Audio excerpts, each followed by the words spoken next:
ધર્મેન્દ્રસિંહ વાઘેલા બાપુએ અમને 20 લાખ રૂપિયાનો ચેક આપ્યો અને છોકરા માટે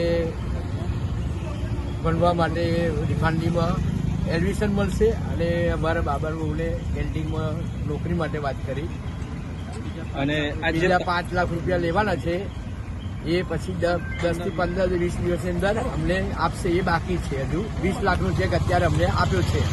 ધર્મેન્દ્રસિંહ બાપુએ અકાઉન્ટ આવ્યો છે. બાપુ જ્યારની આ ઘટના બની હતી ત્યાંથી ધર્મેન્દ્રસિંહ વાઘેલા બાપુ જે ધારાસભ્ય છે એ તમારી સાથે જ હતા? હા, સાથે જ હતા.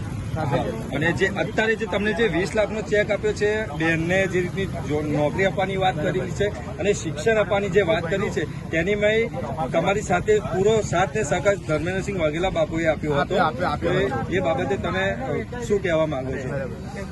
ધર્મેન્દ્રસિંહ બાપુએ અત્યારે અમને 20 લાખનો જે ચેક આપ્યો, પછી છોકરાને 2 છોકરા એમના શૈલેષભાઈના છે અને શિક્ષણ આપવા માટે બાપુએ જવાબદારી લીધી છે.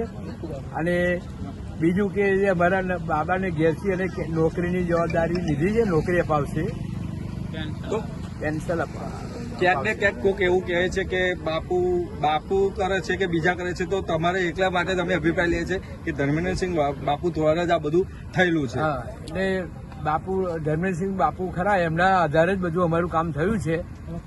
ખૂબ ખૂબ આભાર, એમનો ધન્યવાદ. જય માતાજી. જે રિફાઇનરીમાં જે આગનો બનાવ છે, જે ઘટના બની હતી એમાં તમારો પરિવારમાં એક વ્યક્તિનું મૃત્યુ થયું હતું.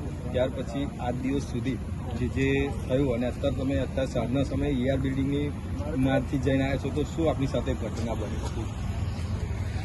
એટલે આજે આપ્યું નથી ચેક એ વિશે વાત કરું ને.